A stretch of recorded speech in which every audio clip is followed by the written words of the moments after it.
Since 2005, the IRS has grabbed more than $240 million from bank accounts. Some of the owners are entirely innocent of any crime. How do they do this? Through civil forfeiture and structuring. Civil forfeiture gives government the power to take property suspected of involvement in a crime, even if the owner hasn't been charged with a crime. Structuring is when a person deposits or withdraws money below $10,000 to evade a federal law that requires banks to report transactions larger than $10,000. It was originally used to fight organized crime and money laundering, but increasingly, people who are not structuring and are entirely innocent of any crime are caught in the IRS's structuring forfeiture net. Here are a few facts from the report.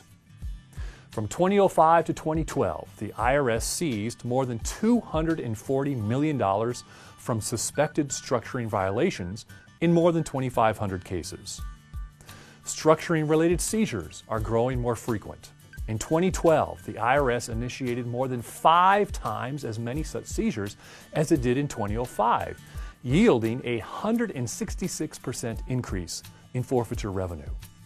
At least a third of the IRS's structuring-related seizures arose out of nothing more than a series of transactions under $10,000 with no other criminal activity alleged by the government.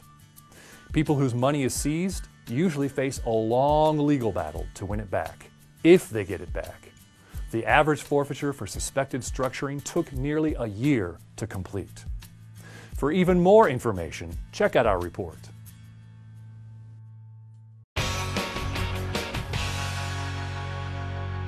Civil asset forfeiture is really a mechanism by which the state and federal government can seize people's property without having to convict them of a crime. Most people can't afford to hire a lawyer to challenge it.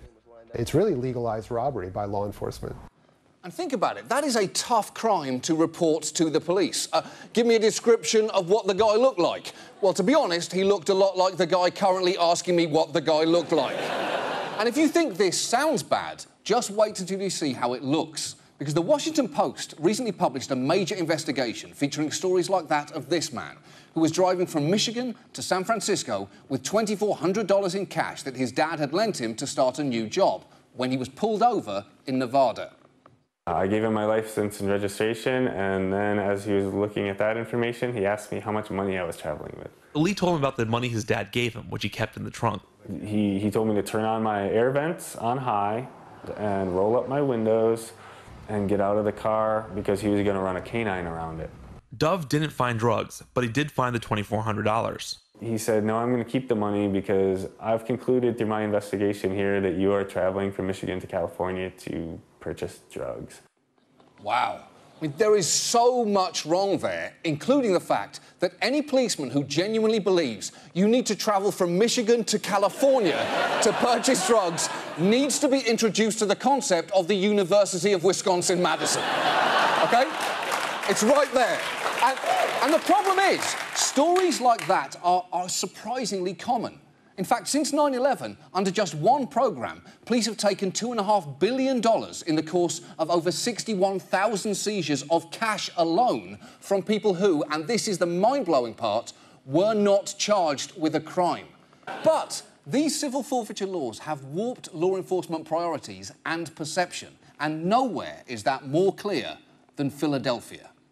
Philadelphia officials over a 10-year period have seized more than 1,000 houses, about 3,300 vehicles, and $44 million in cash and civil forfeitures. Holy shit. Usually when someone describes something taking 3,000 vehicles and 1,000 houses, they're talking about a fucking hurricane. Now, one of those houses belongs to the Soravelis family, and the reason for that seizure seems a little harsh from the outside. Police arrested their 22-year-old son Yanni on drug charges, $40 worth of heroin, and claim he was selling drugs out of the home. Police and prosecutors came armed with a lawsuit against the house itself.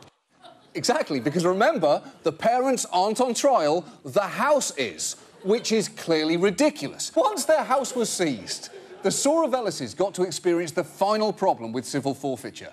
Recourse can be incredibly difficult. Here in Philadelphia, if you have your property taken, you can come here to City Hall and go to courtroom 478 and try to get it back. Problem is, the people that are taking the belongings are also the ones calling the shots inside the courtroom. The Sorvellises showed up to courtroom 478 ready to plead their case to a judge. Instead, they say they faced a prosecutor from the DA's office. That's right. Their first step in challenging the police seizing their property was in a courtroom without a judge hearing their case. How can you even still call that a courtroom? If you take all the doctors out of a hospital and replace them with otters, that's no longer a hospital. It's better, it's much better, but it's not a hospital. I don't know what, I love it, but it's not a hospital. In fact, recourse is so difficult that most people who've lost stuff to civil forfeiture just choose to walk away rather than fight. So at this point, it should seem obvious that the bad may be starting to outweigh the good with civil forfeiture laws. So we've really got two choices. We can take a hard look at reforming them, or, at the very least, we need to reform our network cop dramas to make them a lot more representative of what is actually happening. New reaction from some of the small business owners targeted by an IRS law that is designed to catch criminals. The IRS permitted to seize bank accounts without a warrant and without even filing any criminal charges. But now some of these innocent Americans affected say that it has taken a big toll on their lives. And how could it not? I had to scramble. I had to borrow. I had to beg. I had to put money on my credit cards. Things I've never done before. It's been a year from hell. No doubt. That is one of the clients that is represented by Larry Salzman in this case. He is with the Institute for Justice. Larry, welcome. Good to have you here. So this law, just to catch everybody up at home, if you make deposits smaller than $10,000, which many small businesses do across the country because they want to get that cash out of their, the business and put it into the bank so it's in a safe place, but that can trigger an IRS investigation, and then they can take the money out of your account on suspicion that maybe you're a drug dealer or maybe you're up to something no good because you're trying to keep it under that 10,000 threshold, correct? That's right. The problem here are civil forfeiture laws. Civil forfeiture laws allow the government to take your property without charging you, let alone convicting you of any crime based upon a mere suspicion that your property is involved in crime. So they could take tens of thousands of dollars based on these small deposits and just say, sorry, you put up the red flag, you should have put in $12,000 and filled out the government form. I think this is absolutely unbelievable to people who hear this story. Why don't they need a warrant? Why don't they need to say to you, what are you up to? Well, they do get a warrant, but it's what's called an ex parte warrant. So it's only the government side that tells their story to the government, and then they seize the money. The problem is they're not doing any serious investigation in these cases before they're grabbing the funds. And with the civil forfeiture laws, what that means is that you might wait up to a year or more, in the case of one of our clients, it's 2.5 years, before you can see a judge to challenge that seizure. It's just outrageous, and that's why civil forfeiture needs to end. It is outrageous. Do any of these people get their money back? Well, a lot of people simply can't afford to fight, because the way these laws work is they seize the money, and then you have to go up against the government, the full might of the Department of Justice in federal court, to prove your own innocence, to get your money back. For most people, that's just not possible. They can't hire a lawyer and pay them for the amount of money that's being seized, so they walk away from their property or they're coerced into a settlement. So now they're saying that, they're going to curtail, they've announced that they will curtail the practice. This is after the front page New York Times story. Suddenly the IRS says, we're going to curtail this practice, and we're going to focus on cases where we think there might be some criminal wrongdoing. Gee, that's a good idea. Why didn't they think of that before? Right, that would help, but inexplicably they've said it's not going to apply to cases that are currently going on, such as... Yeah, they already have their money. They don't need to do that, right? That's right. And so really it's an acknowledgement that for years they've been using civil forfeiture laws to take money from people that have done nothing wrong, which is what happened to Carol that you just saw there, and the Institute for Justice's other clients, the Hirsch family on Long Island. Well, it's pretty extraordinary. We need to look at the debt in this country, that, we're taking money from people who are just trying to run their own business and aren't doing anything wrong, and we still find ourselves enormously in debt despite the fact that we're actually taking money from individuals in this country. It's really an unbelievable story. Larry, thank you very much. Keep us posted on this one, will you? Thank you. Head scratcher. Hi friends, this is Coach Dave Daubenmire at newswithviews.tv at newswithviews.com. Thanks for tuning in today. You know, I just returned from Pensacola, Florida with a group of friends of mine, and we went down to stand with our friend Dr. Kent Hovind, who's on trial in Pensacola, Florida for the charge of mail fraud. I think it's important that I give you a little bit of information that's certainly been misreported in the press. And anytime you do a Google search or anything like that on Dr. Hovind, the wrong information comes up. Let me make this very clear. Dr. Kent Hovind has served 100 months in jail, not for tax issues. You'll do a Google search and they'll say that he's a tax protester or a tax evasion or whatever. Dr. Kent Hovind has spent 100 months in jail, 8.5 years, for the issue of structuring. And just recently, the Commissioner of the Internal Revenue Service, John Koskinen, just came out and issued an apology to Americans all across the spectrum for having misused the idea of structuring in seizing bank accounts. If my recollection is correct, it was like 127 people across America last year who had their bank accounts seized because of charges of structuring. So it would be important for us to understand what structuring is. It was a policy that was put in place to help law enforcement deal with drug dealers who were trying to launder money. And the law said that anytime a cash deposit of $10,000 or a cash withdrawal of $10,000 was made, it had to be reported to the IRS. Well, people began to get around that by taking out less than $10,000, maybe $9,500, which is what Dr. Kent Hovind did. Now, there's nothing illegal about doing that. It is his own money. He would go to the bank and he would take out the money, $9,500 a week, maybe, and pay the people that he owed money to, pay the expenses of their ministry, of the people who worked for him, instead of having to do 1099s or whatever was involved with that. Well, the IRS put together this policy based on structuring, put in place specifically for drug dealers, and that is what they charged Kent Hovind with, was structuring, not tax evasion. He never evaded any taxes at all. And then to top it off, folks, after Kent Hovind, over a period of several years, took $9,000 a week out of his bank account to pay his bills, he didn't stuff it in a pillow or under a mattress. It was his money that the ministry had earned. After Kent Hovind had amassed about $434,000 in withdrawals over the period of time paying his bills, the IRS said, listen, because that money was involved in structuring, that money belongs to us. And they tried to seize $434,000 from Dr. Hovind. And of course, he didn't have $434,000 because why? They'd spent it. They'd paid it. They weren't trying to hide anything from anybody. So Dr. Hovind, when he was put in jail, then they went about the idea of trying to seize the property to come up with the $434,000. And what Dr. Hovind is on trial today, folks, he is not a tax protester or a tax evader.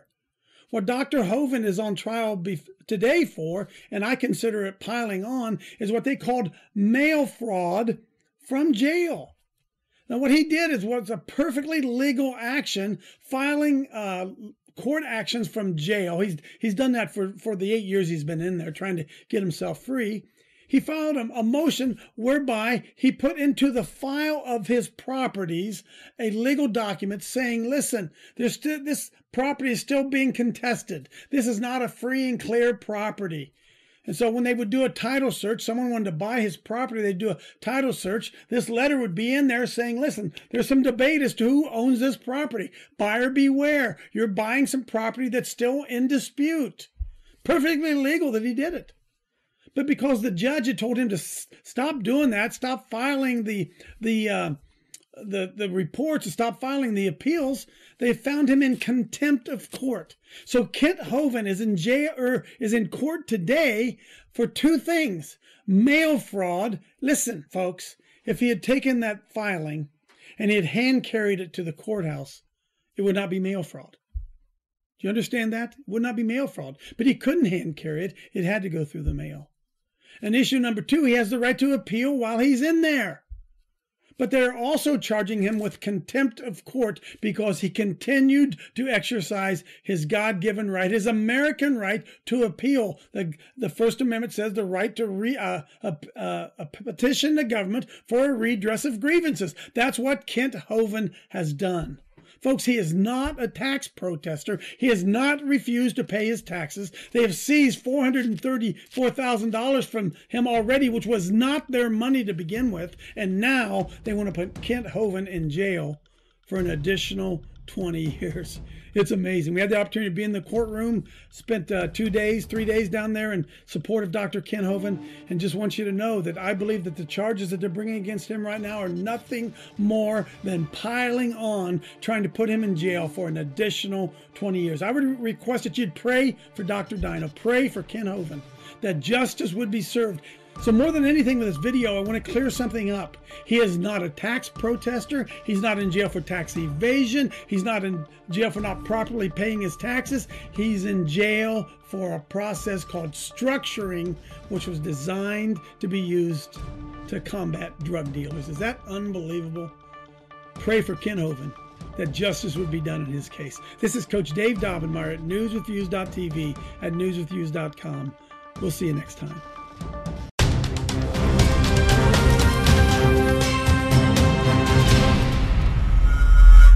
Now, Kent Hovind is a true American political prisoner. He's been trying to call in from a federal prison. And I don't want to name the federal prison because they'll run in and start harassing him right away. It'll take the bureaucrats a while to figure out where he's at and try to stop the interview. I mean, it's a legal interview, but we've had them try to stop these before. Kent, when they were indicting him a decade ago or more, was on with us. Creation speaker Dr. Kent Hovind has spent already a decade in federal prison, charged up to 100 years for mail fraud. And you look at what he did, it was nothing. He was a science teacher for 15 years, began a full-time creation ministry, became very successful.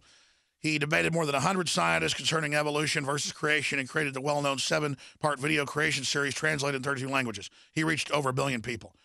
He had a very popular theme park that was 501c3, which there's a lot of other Christian theme parks. You're allowed to have that. But you notice you've had thousands, over 10,000 501c3s denied to Christian charities the last 6 years. The number's more like 15,000, but the oldest number is about 10. And more than 10,000 groups audited or indicted. Mainline conservative groups, pro-gun groups, pro-life groups, pro-veteran groups. Anything right of Mao Zedong, basically. But Kent Hovind was charismatic, nice, friendly, great guy. I didn't particularly agree with his brand of creationism. I already talked about that. Doesn't matter. I don't think men's interpretation of the Bible or these transhumanist eugenicists and Darwin's view and social Darwinism, I don't agree with that as well. There's clear jumps in all this and manipulations, and we're not being given the truth. I mean, the evolutionists have been caught in so many Piltdown Man and other frauds, but I'm not going to debate all that. The age of the earth, any of that. I've read the Bible. I have my own interpretation. And it's wild. And the globalists believe something similar, but from their perspective. So they don't even believe, all the top genetic engineers people, they believe in transpermia and panspermia and off-world seeding. They don't believe this. But the point is, even if you disagree with Kent Hovind, why is he in prison with 2020 specials about the incredible fraud? He said dinosaurs were around during Noah's time and Adam and Eve before that. What a kook. And he doesn't pay taxes and he's going to prison. You can go start any church you want and get 501c3. You could teach that Ronald McDonald is the savior. You can teach whatever you want. That's called religious freedom, the First Amendment. But see, he went to prison. He's been set up, so now everybody else is fair game. Who was the minister in Nazi Germany? First they came for the trade unionists, and I didn't speak up because I wasn't one. Then they came for this group. And finally, when they came for me, there was nobody else left to speak. Now, joining us first, and he'll probably ride shotgun with us into Kent being on with us, Mark Adams has been on before. He's writing a book on Congressman Hansen, who I interviewed many years ago. He's sick right now and can't come on. He was indicted multiple times, found not guilty, so they kept arresting him and then driving him around in a truck for months called dieseling until his feet burst. They tortured him in holding cells, you name it, because he was trying to abolish the IRS. You say, why don't more congressmen do that? Because they'll grab you and torture the hell out of you. Federal marshals will. Mark Adams has been fighting for Kent Hovind as well and has the documents and the history. So, Mark, this is about everybody here. But, I mean, such a good, loving, Christian, well-spoken, charismatic, charming guy. I love the fact he's challenging this official religion of Darwinism and evolution as it's taught is just totally false, been proven false. But regardless, even if Kent Hovind was wrong, he has a First Amendment and a right to be a Christian that teaches his faith, just like Muslims have a right to, their faith. But there's a war on Christians. But let's get into his case for folks that don't know about it right now. Mark Adams. Well, Alex, it was in 2006 when a jackbooted commie Nazi government Gestapo goon squad arrested Pastor Kent Hovind and his wife Jo at gunpoint inside their home in the dark of night. And then later on that year, Pastor Hovind was convicted on a 58-count indictment. Now, 45 of those counts had to do with so-called structuring. That is, Dr. Hovind was withdrawing money from his bank account in order to fund the needs of his ministry. And for these withdrawals, they were typically more than $5,000, but less than $10,000. And because he was doing that, the government was pursuing him as if he was part of a drug cartel or a terrorist organization. A guy with no criminal record, a school teacher who had a successful ministry in a theme park, and we just put on screen the New York Times. Let's put it on screen. The headline, Law Lets IRS Seize Accounts on Suspicion, No Crime Reported, that talks about old ladies with tiny businesses. I mean, I pull out cash all the time to give bonuses to people at Christmas and stuff. I mean, I give $300 to employees. It's like $10,000, $15,000 to get all that out. That's not structuring. That's after-tax money. But this is how they use the, quote, rules, not the law, in a reign of terror. Go ahead. Exactly. The IRS has a reputation of ruthlessly using these so-called structuring laws to terrorize innocent citizens. There was hearings about this last month, and the upshot of it is that the IRS would try to curtail. They said, we're going to stop activity. doing it and cut it back, and we're sorry for 34,000 innocent people having their lives ruined, or people we threw in prison for no reason, and all our fake juries and the rest of it, because they even go further. But it's just like the ATF last week saying, we won't ban your bullets. They're back this week. And this is a criminal operation. Indeed. And in fact, if you look into the court case itself, it gets even worse.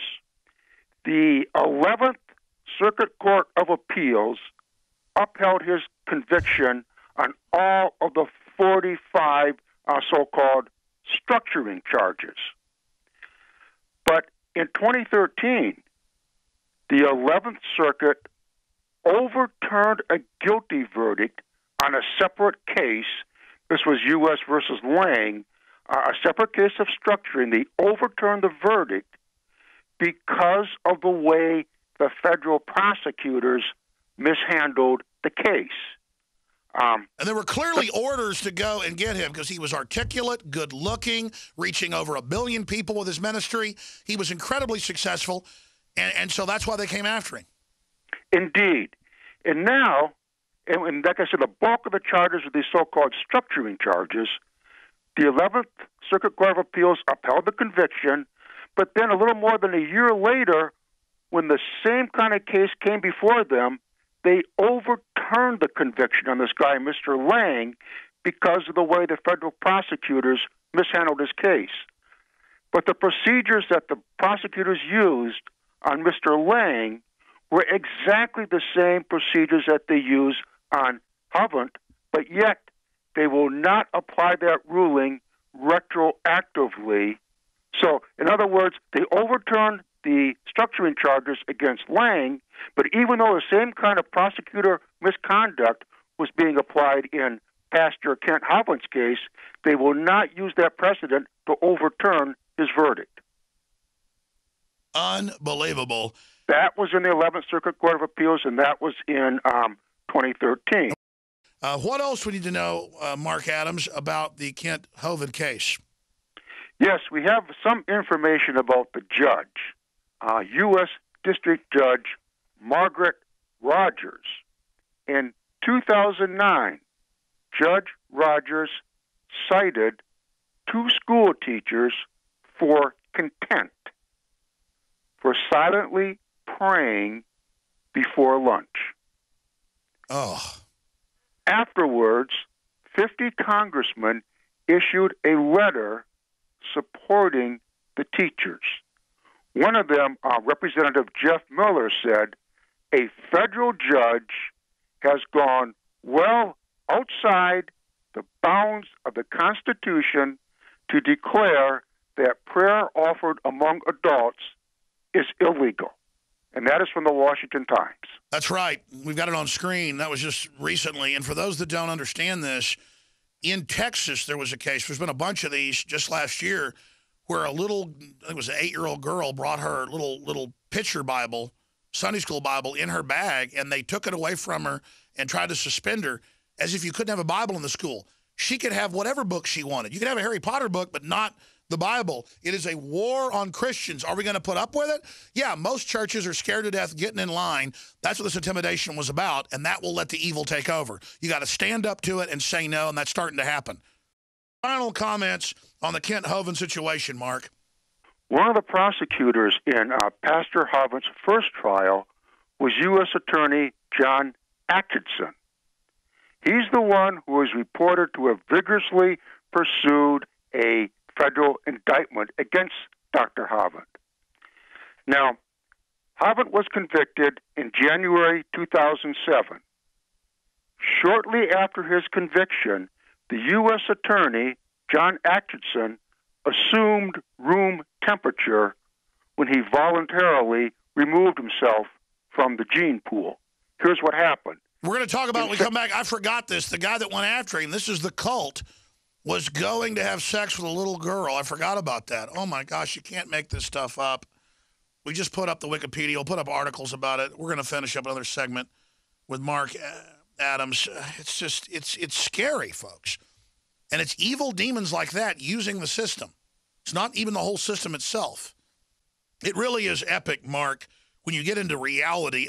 I'd forgotten the group of scum that convicted him. Tell us in the minute or two we have left, because it's in the news, about the gentleman that was persecuting Dr. Kent Hovind, Mark Adams. Yes, that John Atchison, the U.S. Attorney, it was on September 16, 2007, about 8 months after he railroaded Pastor Hovind to prison. He was arrested at the Detroit Metropolitan Airport. He flew to there from Georgia to solicit sex from a 5-year-old girl. And it was the next month, October 2007, he committed suicide by hanging himself in his prison cell. He is a political prisoner, and he'll only have 15 minutes on the line with us. We're going to go to Kent Hovind right now. Political prisoner, more than a decade in prison, indicted under structuring that the New York Times will put on screen, last year admitted is a total criminal fraud. Hearings last month in Congress admitting it's incredible. You simply take money out of your own bank account as cash, and they claim that you're trying to steal money and launder it, and then they put a preacher who reached over 1 billion people in 30-plus languages, exposing the myth of modern Darwinism as a socialist religion. And the left loves the fact he's in prison. They have all these shows about it. And now they're targeting Christians by the tens of thousands with the IRS. If we don't get past the fear and stand up against them, they're going to come for everybody. Mr. Hovind, you're a hero for the First Amendment, and you're a hero for alternative history. And it's not illegal to do that, but evidently in your case it is. You're a political prisoner. We know we've only got about 12 minutes left with you, so you've got the floor. Well, thank you so much, sir. It's an honor. I've loved your program for years. Yes, I certainly feel like a POW, prisoner of war. In case folks haven't followed it, there's a whole lot of tons of information on 2Peter3.com, just the number 2, the word Peter, and the number 3 for 2 Peter 3 in the Bible. To summarize quickly, I was a high school science and math teacher for 15 years. I moved to Pensacola in 1989. became an evangelist traveling the world speaking on the subject of creation, evolution, and dinosaurs. And I was targeted very early by the IRS, the early 90s. I tried everything to find out, what do you want? I answered their letters. They never answered mine. Finally, they came with a SWAT team and threw everybody off the property, held my wife hostage for 17 hours, made her open the church safe, took all the money out of there. It's just a long, sad story, and everything is up on 2 Peter 3, and we have tried everything. So finally in 2006, they came with another SWAT team, arrested my wife and I. No warning, no nothing. We have always answered their letters, have never done anything illegal. And they arrested us for structuring. My wife had just gotten to sleep, and they took her down to the courthouse in her nightgown, wouldn't let her put a robe on, wouldn't let her get dressed, wouldn't let her go to the bathroom. She's 5 feet tall, little grandma, just amazing, piano teacher. So the charge was structuring, which I'd never heard of. They said, well, yeah, you took your own money out of the bank. Actually, it was ministry money out of the ministry bank account to pay ministry bills back in 2002, 2003, and 2004. Okay, no, we stopped in 2003. Okay, so that's illegal? Well, yeah, you did it in amounts less than $10,000. Oh, so we took it to trial. I thought you're supposed to when you're innocent. There's no crime here at all. After the government putting on their dog and pony show, my attorney said, don't even give a defense. Everybody can see you did not commit a crime. The law says you have to have 2 or more transactions in 1 day. Each transaction is under $10,000, but those 2 total over $10,000. Okay, well, ours was 1 transaction every 12 days. Not a crime at all. But then they said, nope, that's structuring. Over those years, you withdrew $430,000 of ministry money to pay ministry bills. Okay. And so we did not even give a defense. At the end of trial, the judge changed the jury instructions and said, if you find they took out less than $10,000, you must find them guilty.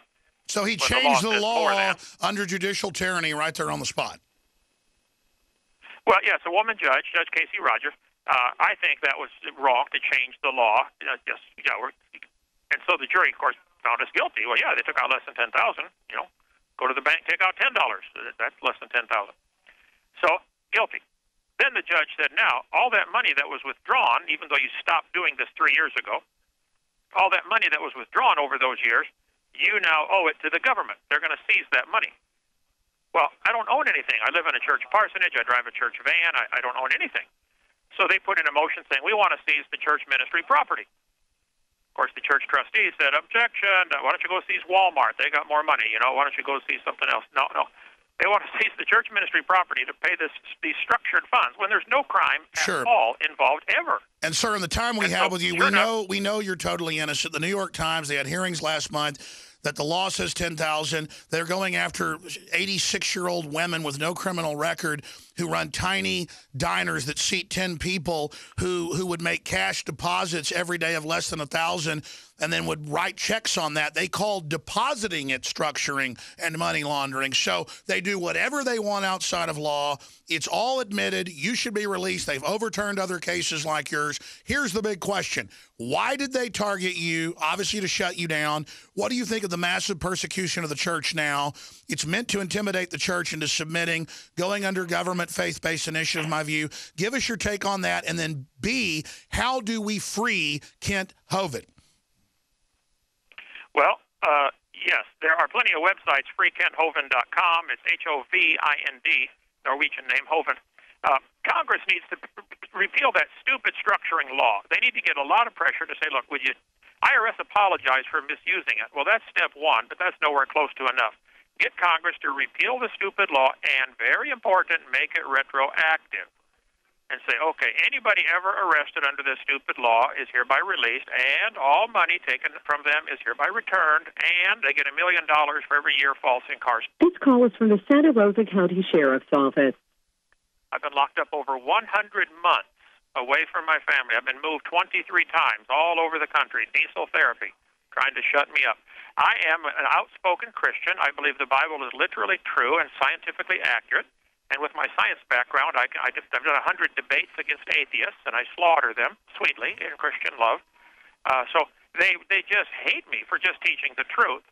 And there are thousands of anti-Hovind websites. Or at least They are there were when I came in. totalitarian scum. This just proves it. They're the opposite of liberals. And your case, you're such a gentleman. You're so sweet. You reached 1 billion people. You were a superstar who was very humble. You just come across as a total Boy Scout. And they are to see an innocent man persecuted like this makes me sick. And these churches have been intimidated by this type of stuff to submit to the government now and even teach what the government says. It is disgusting. I'm sorry, go ahead. To make it even worse, a year ago, I filed a perfectly legitimate lawsuit against the Bureau of Prisons for keeping my legal box and hindering me from filing my motions. And I filed a perfectly lawful lis pendens, a litigation pending, which says, hey, because they wanted to sell the church property. They did. They already did. And now they're coming after you for pro se activity. Tell folks about that. Yeah, they wanted to. I just finished trial last Friday. They came after me again, a 2-week trial, saying, you face another 100 years in prison for filing this lis pendens and for contempt of court, which is insane. The jury was a hung jury on every count except for one. They did find me guilty of contempt of court of a 2007 order. And my attorney is putting in a motion saying, look, there was no law on that. That one may Will you ever get out of prison? It's incredible. How long have you been in prison? How long will they keep you? They just keep trying to pile it up. What happened in the new court case? Well, the new court case, it was a hung jury on everything except one count when I was found guilty of, and that one carries anywhere from nothing to, there's no limit, 100 years, I suppose. Contempt of court, which what on earth is that? So we're working now to get that jury verdict overturned. Who knows? I was supposed to go home last month from this last charge, but I've been sitting in a county jail with 11 guys sleeping on the floor, and for 10 months now. I've been in county jail. I had Michael Allison on a few years ago. He was facing life in prison for filming the police and taping the police on his own property, and the state actually tried to get him life in prison for that. I mean, this is totalitarianism, is it not? It is indeed, and Edmund Burke said all that's needed for evil men to triumph is for good men to do nothing, and this is America, for heaven's sake. We've got freedom. We need to take advantage of the freedoms and use it. Right now, Congress can change all this. Congress created this club that they're clubbing everybody with. Take it away. Congress should pass a law that says no one involved in law enforcement at any level, judges, lawyers, etc., should be allowed to own stock in the prison system. That's right. Profit is double dipping. The longer they lock you away, the more money they make. I wrote a book about this under a different name called The Kennel. It's up on Lulu.com and on 2Peter3.com. It exposes the evil. All I do, like Jeremiah the prophet, is just simply expose the truth. Here's what's happening, and boy, they hate the light. Evil men hate the light. Well, you're a very righteous man. I mean, people can pick up on that. You're just a straightforward Jimmy Stewart, type guy. That's how you come off. They cannot stand you because you are a leader, Kent, and you're a hero. It hurts my heart though to think about how they've tortured you and dieseled you. Tell folks what they've done to you. Well, like I said, I've been moved 23 times. I was moved to Colorado. I live in Pensacola, Florida. You're supposed to stay within 500 miles of your home. Well, I was moved out to Colorado against my will, and then moved up to New Hampshire against my will. I was moved down to Maxwell Air Force Base in Montgomery. It's only there 4 days, and they took me out and never told me why. Put me in county jail. It's been, diesel therapy. But God's been good. I've written 37 books. I've led over 700 men to Christ. Half the Bible is written from prison or by people who've been in captivity or prison. So God uses it. It's coming to everybody. If you stand true for the Lord, it's coming. So just get ready for it. It's been a blessing in 1,000 ways. It's been hard. I have an 8-year-old grandson that I've never held in freedom. Never. He was born 2 months after I came to prison. I should have gone home last month. I could go home today if they overturned this one count. But this call is from the Santa Rosa County Sheriff's Office. Yeah, I love the Lord. I love my country. I'm trying to help. And I think all the stuff we have posted on 2 Peter 3 would help. The thing they fear the most is light. And all Gideon had in the book of Judges was 2 weapons, light and noise. Shine the light, make a lot of noise. and the enemy started fighting each other. That's what I'm praying here. The IRS agents in my case need to be completely investigated, start to finish. The judges need to be completely investigated. If they did nothing wrong, okay. But Congress impeaches judges if they don't rule according to good behavior. They rarely do that. But the Constitution says they're appointed for life during good behavior. Okay, well, check the case out. Well, Kent, I get tears in my eyes, not so much for you, but for all the other innocents they're persecuting, for the unborn, for the fact of how they don't have death lists for our veterans of do not treat and nobody gets in trouble. The evil is intensifying. Is our country beginning to come under judgment? I fear it is, brother. If any country ever deserved the judgment of God, it's America. We had a wonderful founding, amazing blessings from God, and we have spit in his face, and we've done so many things against his law that I fear, well, the Bible says, for the transgression of the land, many are the princes thereof. Because we're wicked, we've got this huge bureaucracy. So God's giving us what we deserve, and it's sad. So I appreciate what you guys do to try to turn it around. I'm in the same boat. I think righteousness exalts a nation, but sin is a reproach to any people. All I've ever tried to do for 46 years is win souls and tell people live for God. You have 60 seconds remaining. You have 60 seconds, Kent, there from your political prison. You've got 60 seconds. Final words. Okay, what people can do is deluge Congress. Now, this judge had said, please write to me and let me know what you think about Kent Hovind should this, on this one count he was found guilty of. I don't know that it'll make any difference, but Judge Casey Rodgers, number 1, North Palafox, Palafox in Pensacola, 32501. And just say, Judge Rodgers, please let Kent go home. It's been 100 months. Just go home. We still think we're going to win the case. We can always go on appeal, but Congress needs to stop some of these stupid laws. They need to simply abolish the IRS. What do we need them for? Just shut them down.